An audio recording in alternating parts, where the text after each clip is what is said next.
I'm going to start with one gentleman. It's from Nick Marks. A lot of talk about O.J. Howard at number 9, and that's been a recent thing.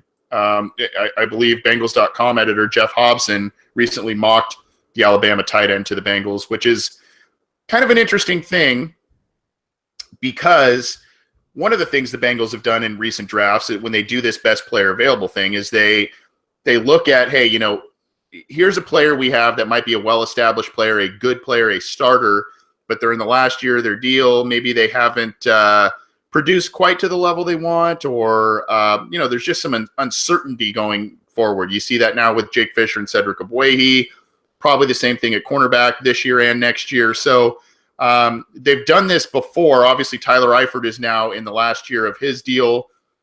Great player, can't stay healthy. We all know. Red zone machine. And this offense is much different when he's on the field and healthy. But the health thing, it's a big problem, unfortunately. And obviously, when the Bengals do talk about when they're going to talk to Tyler Eifert about an extension, which I'm sure they're discussing it, the injury issue is going to undoubtedly be part of the contract details or the discussions that are going on. So Nick says a lot of talk about O.J. Howard, the tight end at Alabama at number 9. Could Dalton pull a Peyton Manning and utilize 2 tight end formations in the Bengals offense successfully? Would you rather explore this option or go with a speedy wide receiver? Connor, I will put you on the spot first. I think it depends on what the Bengals' opinion is of Andy Dalton, because it seemed as though they preferred him in the shotgun and really just wanted to do the whole West Coast offense, deep passes, take advantage of, basically just run the offense out of shotgun. But I don't know. It's interesting because they let Rex Burkhead walk. Jeremy Hill, from what it seems like they still believe Jeremy Hill is the guy. Which, again, I don't think you guys probably talked about that enough. But if that's really the case, why not add another tight end? Tight end depth doesn't hurt. It makes sense to have another tight end on the roster. But to be honest, I really find it hard to see that happening. I think you only take O.J. Howard in the draft if you truly believe the Bengals are going. Well, if the Bengals say, "Hey, we're gonna run a more power-oriented offense," because you have, C.J. Uzomah, who I really believe in. He showed a lot of promise last year. Tyler Kroft is a solid tight end. He's not, a flashy playmaker that Eifert is or even Uzomah is, but he's a pretty good player who does everything right. Doesn't do anything, excellent, but a good player in most regards. And you have your offense kind of built around what you've been doing for the past few years, as lining up in shotgun, running out of shotgun. If you're going to go to I formation and run with Hewitt in the backfield, sure, that would make sense. But because I don't think the Bengals are going to make that change schematically with Ken Zampese, I think if they were going to make that change, they would have made it last year. I think that even though I like Howard and I wouldn't hate the Bengals drafting him high, I don't think it's going to happen. Scott, your take on O.J. Howard at number 9, and if the Bengals, number 1, if he's a good fit, number 2, if the team can successfully utilize 2 tight ends in an offense. They re-signed Brandon LaFell. They drafted Tyler Boyd high last year. They obviously have A.J. Green. Giovanni Bernard is a threat in the passing game when he's healthy. So your thoughts of Howard at number 9, and if you'd like that pick, as opposed to, an edge rusher or a wide receiver. Yeah, I have to agree with Connor. I think for some of the same reasons he gave. One, I'm just not convinced the Bengals could correctly use a 2 tight end set. Look at Zampese, who he had in front of him, as far as they never really used that, even when they had Gresham and drafted Eifert. There was always one or the other. And then when Eifert was good, it was just Eifert. And then last year when he was hurt, it was just the backup. When Eifert came in, the backup kind of sat. There's no track record that I've seen of them using the 2 tight ends. I don't know if they could obviously change something. Marvin Lewis doesn't seem to be a person who tends to change things quickly.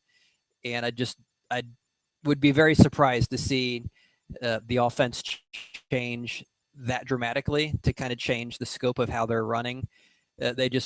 they just seem to be a creature of habit somewhat. I mean, I think after 15 years or whatever Marvin's been there, we've kind of seen the things they're going to do, not going to do. So I don't really think they would be able to use him. Then to the air question, is he really worth that top 10 pick? I think that is another very good question. I personally haven't seen video of him, so I can't really give an opinion. It is interesting how he's kind of jumped up since the end of the year from I agree. maybe, second round, late first, mid first. Now all of a sudden he's a high first thanks to his monster combine. But you look at his usage at Alabama, and they really didn't use him a whole lot as far as a receiver. And so then that raises the question, well, okay, was it just scheme? Is it just they were so good doing other things they didn't need to use him? Or is he just not a good receiver? Is he one of these highly recruited 5-star, very athletic kids who just isn't, an NFL caliber pass catcher, can run the routes, make the catches? That part I don't know. If they truly feel that, yes, this guy makes amazing catches, he can get open, he can get separation, he can win, contested balls. He's truly a number 9 overall pick and he's the best player, then I would have no issue if that's the case. And I think that's the one thing we don't know is that the case? Right. And if you're asking me, I like the thought of OJ Howard. I like the thought of granted, Aaron Hernandez appears to be a very terrible human being, but I do like the idea of a Gronkowski Hernandez type of thing when you saw that a few years back in New England. But I think if the Bengals if they're sitting there at 9 and Corey Davis, the wide receiver, Mike Williams, a wide receiver, or a very good edge rusher is available, as well as Howard, I think you look at those former three types of players than Howard. I think Howard is a bit more of a luxury pick at this point, and I know they like to go best player available, but if there's a good wide receiver that you feel confident about, I would be more inclined to go with the wide receiver over the tight end, or a pass rusher if they feel that that's a better player than one of those wide receivers. Personally, that's my take on it. It's not to say that I don't think OJ Howard will be a good football player, a good NFL player. I just think that they seem to like CJ Uzama, who had an okay year last year. He showed some growth in his second season. So, I think they could probably get a decent tight end later, even though I do think tight end is a little bit of a bigger need than most like to assume. But I think at that point, you go edge rusher or you go top end wide receiver if those are on the board, as well as Howard. Now, if there's a run on those players all of a sudden right in front of them in those first 8 picks, then you might need to reassess some things and maybe Howard's the guy. But for me, he's a little lower on the pecking order in terms of who might be there at number 9. There's another question, and I love this question from Evan Hill in our YouTube chat. With the loss of talent over the last 2 years, meaning the last 2 off seasons. I mean, there's been Mohamed Sanu, Marvin Jones, Andrew Whitworth, Domata Peko. There's all kinds of players that have left. With the loss of talent over the last 2 off seasons, this year really puts a pressure on the ability to coach up players to be productive. Is this Marvin Lewis's year to prove he can elevate talent? And I think that's especially relevant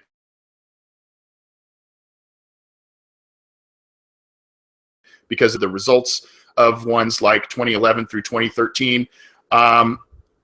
I will start again with you, Connor, on your thoughts about Marvin Lewis. And obviously, he's in the last year of his contract. There's been some talk about him maybe talking about another extension with the Bengals. But, Marvin's always been known as not only a quote-unquote players coach, but a guy who can identify talent and especially young talent in the draft. Now they've let some of those guys that he has drafted that ended up being good players, they've left. And now they've got this slew of other young players that need to start stepping up this year and in the next couple of years. We seem to have this conversation a lot over the past, handful of years, but is this a vastly more important year in 2017 for that reason? I think for Lewis's job security, yeah. But I don't think his ability to draft and develop talent should be questioned. The Bengals over the past few years have been a lot more dependent on veterans than they had earlier in Andy Dalton's career, when it's Dalton, AJ Green, even Jerome Simpson was pretty. It seemed like he was kind of young. You had a lot of young guys, Andrew Hawkins, Geno Atkins, and Dunlap were both young, and both of those guys kind of worked their way into the lineup, as we've seen, as these rotational players who eventually earned their roster spot. And this is kind of the first time in Lewis's career, it seems, or at least in Dalton's career, I'll put it at that, that players have really had to, or players, I guess, are gonna be handed starting positions. I mean, the Bengals, when they lost Marvin Jones, Mohamed Sanu, they bring in Brandon LaFell, and they still try to ease Tyler Boyd into the lineup. CJ Uzomah and Tyler Kroft really didn't get any opportunities until Tyler Eifert gets hurt. Nick Vigil doesn't really get any opportunities till, Vontaze Burfict, Ray Malaluga both have issues of their own. And so obviously Obuehi gets rushed into right tackle because the Bengals were like, oh, maybe because Andre Smith just wasn't in their future plans. You can't really sign the guy to a 1-year deal after he's coming off a pretty solid season. And so he goes and takes the money in Minnesota, and all of a sudden you have, a hole at right tackle with no one really to fill it with.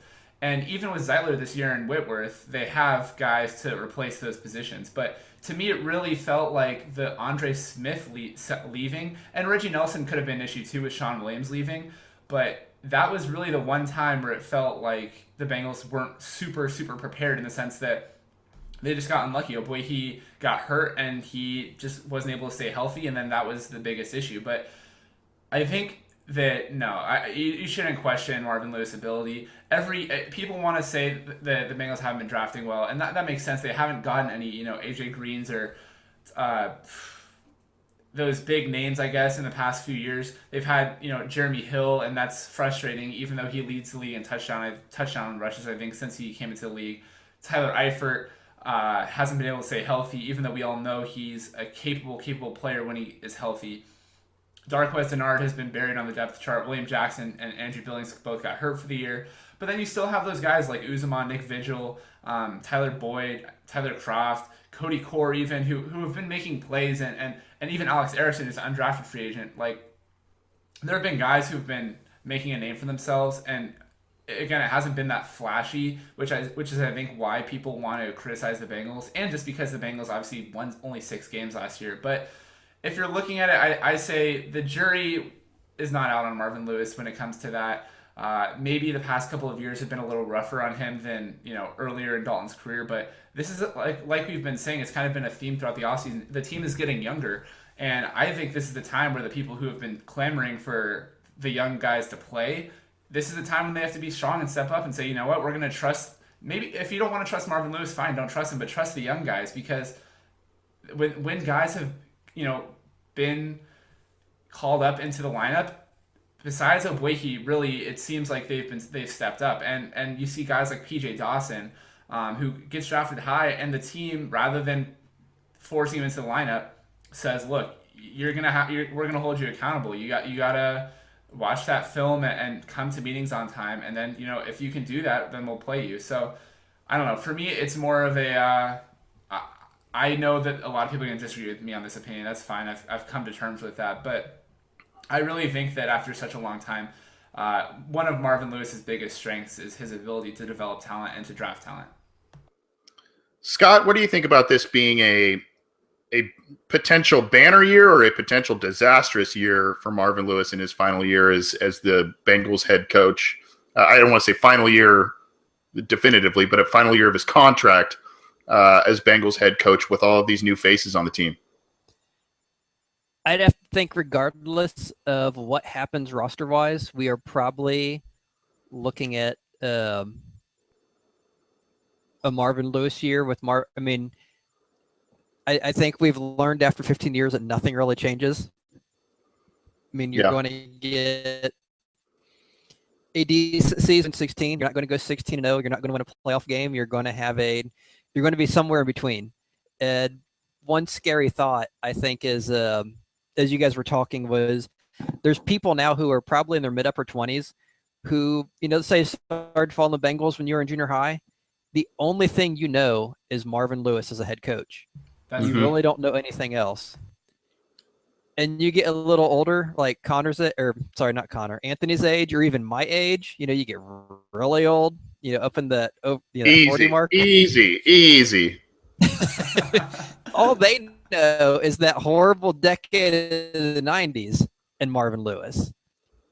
And there's several ways to look at that. To me, that's a pretty scary thought, because how many years of that is no playoff wins? Just it's kind of the same. And I know a lot of people are saying, well, there's a lot of obvious factors that went into that. It's not just all on him. But at the same point, there is supposed to be some sort of term limit. You could say that, hey, if you can't get the job done, we're just moving on. And I think, especially what you said about him getting another extension, it's almost kind of this complacency at this point that I think, for the most part, I would think fans would have to be fed up. I know Marvin Lewis and the ownership obviously have a very good relation together. They kind of like what each one's doing. But I think regardless of what happens with the roster, it has to be the end of the road. Even if he wins a playoff game, I think at some point that, you just have to, unless you have Vince Lombardi or someone, you just can't keep the same coach 20 years and expect that, hey, we're going to magically win. I mean, granted, you could. I mean, anything can happen. But at that point, I just think they have to, look elsewhere. I mean, you can barely above. We've gone on and on the lack of in-game management skills. There doesn't seem to be really much of a killer instinct as far as putting our teams away. There's no sense of really adjusting pregame or in-game. So I think regardless of what they do with the roster, I think it's just, it's his time. I agree with both you guys in a lot of what you said. I almost look at this year very similar to the transition from 2010 to 2011. Yeah. Sure. There's a lot now. Granted, they're more established at quarterback, which is a very good thing. And they've got some of those guys that were drafted in 2010 and 2011 who have emerged and are at the currently in or at the tail end of their primes.